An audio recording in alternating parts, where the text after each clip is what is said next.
Hello, good morning everyone. मैं पस्तौर, आपका maths teacher.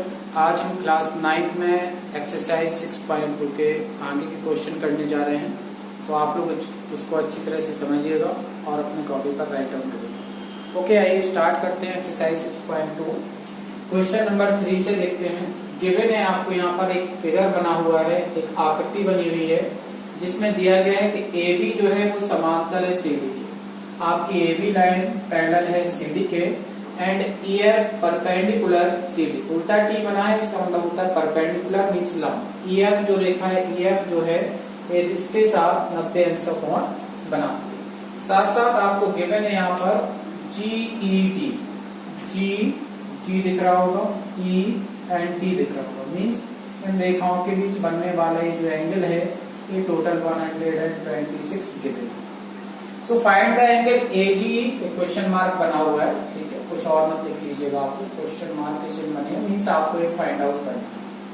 तो एंगल एजीई निकालना है आपको, एजीई निकालना है। अगर एजीई निकालना है तो इस चित्र को हम थोड़ा सा क्या करते हैं, चेंज कर देते हैं। देखिएगा, ये दोनों पैरेलल लाइन है और एक तिर्यक रेखा है, और आपने देखा ये पूरा कंप्लीट एंगल कितना बन रहा है, 126 डिग्री का बन रहा है। यहाँ पर ई पॉइंट है, यहाँ पर डी पॉइंट है, यहाँ पर आपका एफ पॉइंट है, यहाँ पर बी पॉइंट है, यहाँ पर ए पॉइंट है, सॉरी यहाँ पर जी पॉइंट है।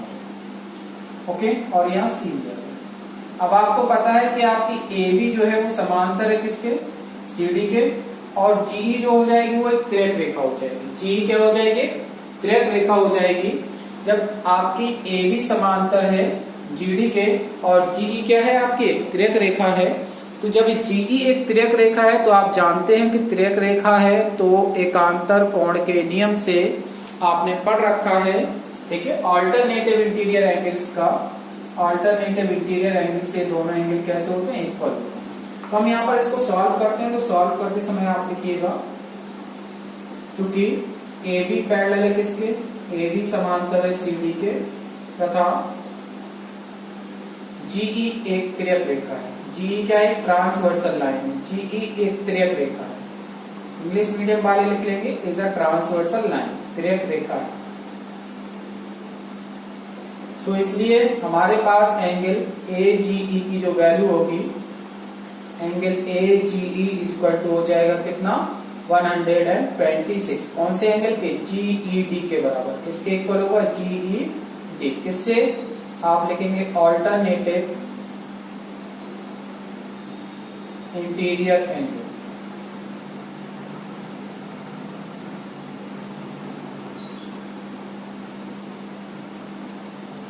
एकांतर अंतः कोण के नियम से। सो एंगल एजीई की वैल्यू हमारे पास क्या आ जाएगी, एजीई मीन्स ए वाला एंगल इसके इक्वल। सो आप लिख सकते हैं 126 डिग्री। That is answer. तो पहला एंगल आपने फाइंड आउट कर लिया, इसको क्या बोलेंगे, एकांतर अंतः कोण। इससे एकांतर अंतः कोण से हिंदी में लिख सकते हैं या इंग्लिश में, किसी एक में लिखना है, दोनों में मत लिखेगा आप लोग। ओके, तो आपका फर्स्ट एंगल निकल आया ए जी। अब आपको निकालना है जी ई एफ। देखिएगा, जी ई एफ मीन्स ए वाला एंगल निकालना है। अब आपको पता है कि ई एफ परपेंडिकुलर है किस पर, सी डी पर, तो ये तो एंगल 90 हो गया। और ये वाला एंगल आप अगर एक्स मान लें तो x प्लस 90, ये एंगल आपने क्या लेट कर लिया, x, तो x प्लस 90 इक्वल टू कितना हो जाएगा, 126। अगर x प्लस 90 इक्वल टू 126, तो x इक्वल टू कितना हो जाएगा आपके पास, आप वैल्यू फाइंड आउट कर सकते हैं। तो चलिए देखते हैं। वी नो दैट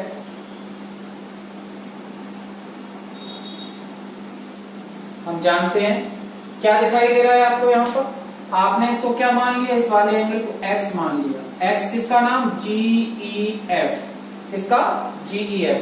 तो आप लिख देंगे x प्लस कितना है ये डिग्री, ये एंगल कितने डिग्री है, 90। x plus 90 is equal to 126। So x is equal to कितना आ जाएगा, 126 minus 90। So x is equal to हमारे पास हो जाएगा 36। और x किसको पढ़ाया आपने, इस एंगल को, ए वाला एंगल जो छोटा सा एंगल था आपका, ये x है। x कौन सा एंगल कहलाएगा, GEF। सो आप लिख देंगे यहाँ पर angle GEF is equal to 36 degree. So आपका GEF भी फाइंड आउट हो गया, ये दूसरा आंसर हो गया, ये फर्स्ट आंसर। ठीक है, अब इसके बाद देखेंगे एंगल FGE चाहिए। तो देखिए अगर EF परपेंडिकुलर है CD पर, तो EF परपेंडिकुलर यहाँ भी होगी, तो यहाँ भी कितना बनाएगी 90। आपने x की वैल्यू फाइंड आउट कर ही ली है, कितने डिग्री है 36 डिग्री। तो आप क्या ये वाला एंगल नहीं निकाल सकते? निकाल सकते। दूसरा ये तो हो गया त्रिभुज के तीनों अंतर कोणों का योगफल 180 अंश होता है। We know that the sum of interior angle of a triangle is 180 degree. Okay, so उससे भी निकाल सकते हैं। ये आपने बाहर वाला एंगल निकाला है, ये एंगल निकाल लिया आपने, कितना आया था आपका 126 डिग्री। अब इस एंगल को चाहिए, तो आप इन दोनों में कौन सा लगा सकते हैं? लीनियर पेयर ऑफ एंगल से लगा सकते हैं, ठीक है ना। तो हम लिखेंगे bye linear pair of angle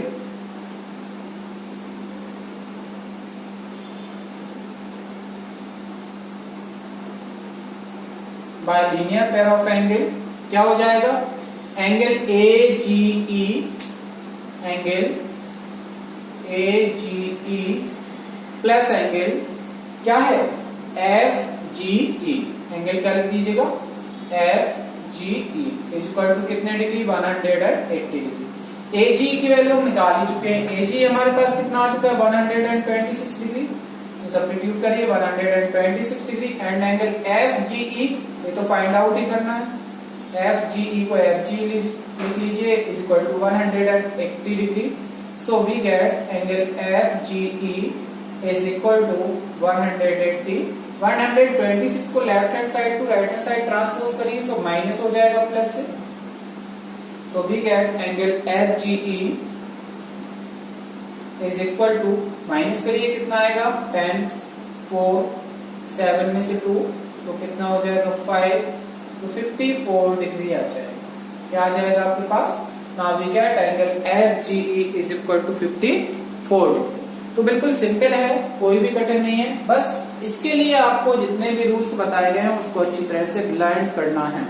अगर आपको इंटीरियर एंगल्स के बारे में, अल्टरनेटिव इंटीरियर एंगल के बारे में पता नहीं है, आपको लीनियर पेयर ऑफ एंगल्स के बारे में पता नहीं है, तो फिर आप इन सवालों को करने के लिए बहुत कठिनाई महसूस करेंगे। तो आपको इन सवालों को समझने के लिए उन रूल्स को अच्छी तरह से लर्न करना है कि क्या होता है। फिर भी अगर आपको प्रॉब्लम्स आती है तो जब आपकी क्लास स्टार्ट होंगी स्कूल में तो हम आपको बताएंगे। अदरवाइज अभी आप अपने टीचर की हेल्प ले सकते हैं जो आपको पढ़ाते हैं या आप जहाँ पर पढ़ते हैं, तो उनके हेल्प से भी आप इन सब चीजों को समझ सकते हैं। और मेरी कोशिश यही रहती है कि मैं आपको इन क्वेश्चंस को ज्यादा से ज्यादा क्लियर करने की कोशिश करूं। ओके, तो जल्दी से इसका स्क्रीनशॉट कर लीजिए क्वेश्चन नंबर 3 का।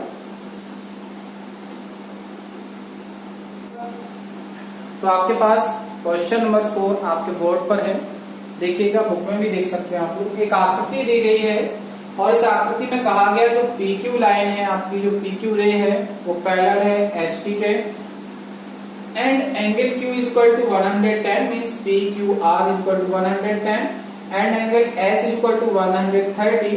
RST पढ़े या TSR इसको पढ़ सकते हैं 130 degree. So find the angle QRS। So find the angle कौन सा निकालना है आपको? QRS। QRS मींस ये वाला एंगल हमें क्या करना है? फाइंड आउट करना है। ठीक है, इस एंगल की वैल्यू हमें फाइंड आउट करनी है। तो देखिए हम इसमें क्या करते हैं, कंस्ट्रक्शन करेंगे आप यहाँ पर कि हमने क्या की, PQ के समांतर एक रेखा जो कहां से ऊपर जा रही, R से ऊपर जा रही है, ये लाइन ड्रॉ कर लेंगे। इसके समांतर एक लाइन ड्रॉ कर लेंगे आप, PQ के समांतर एक लाइन को ड्रॉ कर लीजिए जो R से ऊपर जाएगी, R से ऊपर जा रही है। इस प्रकार से आपने एक लाइन या ST के समांतर एक लाइन आपने ड्रॉ कर ली। ठीक है, इसको नाम दे दिया हमने MM। ओके, हमारा टारगेट इस एंगल को निकालना। अगर हम किसी प्रकार से इस एंगल को और इस एंगल को निकालना है तो आपको पता है linear pair of angles in तीनों ही एंगल्स का सम कितना हो जाएगा 180 डिग्री हो जाएगा। इसको हम कुछ टाइम के लिए x मान लेते हैं। क्या मान लिया हमने इसको? x। ये हमने लैड कर लिया। ठीक है, इसको x मान लिया, इसको हमने क्या मान लिया? y मान लिया, और इसको हमने क्या मान लिया? z मान लिया। तो आपको क्या निकालना है? x निकालना है। तो सबसे पहले आप रचना में लिखेंगे, कंस्ट्रक्शन में लिखेंगे कि आपने S T parallel, S T के समांतर कौन सी रेखा खींची, M N. S T parallel M N आपने ड्रॉ कर लिया, ठीक है, या S T parallel P Q आपने ड्रॉ कर लिया। अब इतना करने के बाद आपने एंगल तो लैट कर ही लिए। अब देखिए क्या करते हैं, सॉल्व करते हैं इसको। तो क्या करेंगे, सबसे पहले लिखेंगे चूंकि पी क्यू पैरेलल है किसके, एस टी के, एंड एस टी पैरेलल है किसके, एम एन के। तो इससे क्या डिसीजन निकलता है कि तीनों ही लाइन एक दूसरे की कैसी हैं, parallel, S T parallel M N. तो तीनों ही लाइन, ए लाइन इसके समांतर है और ए लाइन इसके समांतर भी होगी। क्लियर, समझ में आ रहा होगा सभी को। तो यहाँ अगर ये दोनों लाइन समांतर रेखा और एक तिर्यक रेखा है, तो अगर दो समांतर लाइनों को एक तिर्यक रेखा क्या करती है, काटती है, तो उसके एक ही ओर के दोनों अंतः कोणों का योग 180 अंश होता है।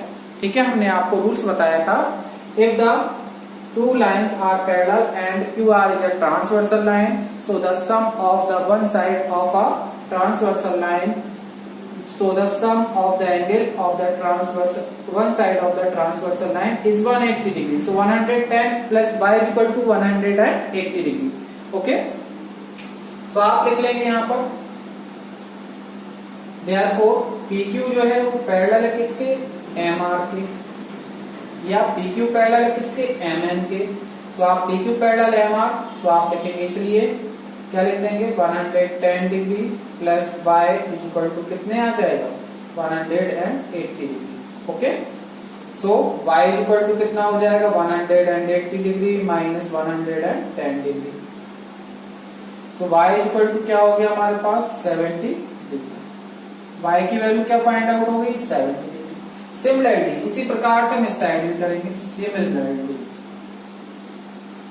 इसी प्रकार से आप इस साइड आप क्या लिखेंगे, एस टी पैरेलल है किसके, एम एन के, एस टी पैरेलल है किसके, एम एन के, तथा तिर्यक रेखा कौन सी है, एस आर एक तिर्यक रेखा है।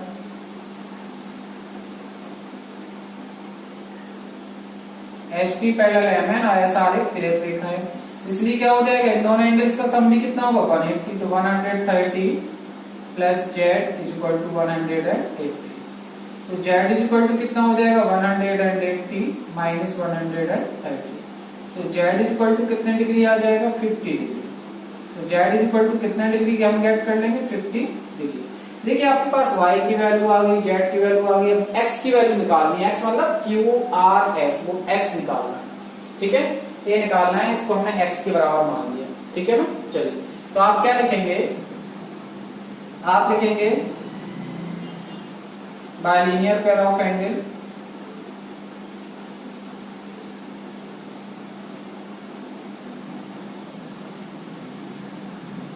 बाइलिनियर पेयर ऑफ एंगल्स क्या हो जाएगा, y plus X plus Z is equal to y plus X plus Z is equal to 180 degree.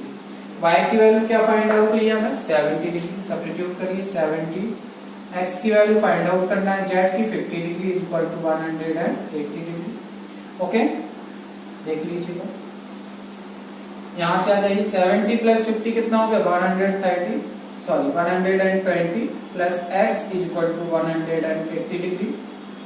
So x is equal to 180 degree, transpose करेंगे so minus 120 degree. So x is equal to कितने degree हो गया, 60 degree. x is equal to 60 degree. So x हमने किसको lag किया था, QRS को। सो हमारा एंगल क्या हो जाएगा, angle QRS is equal to 60 degree. यही क्या हो जाएगा आपका आंसर हो जाएगा। ओके, तो जल्दी से इसको कंप्लीट कर लीजिए। यहां भी लिख देना PQ समांतर MR है और QR क्या है, तिर्यक रेखा है। QR एक तिर्यक रेखा है।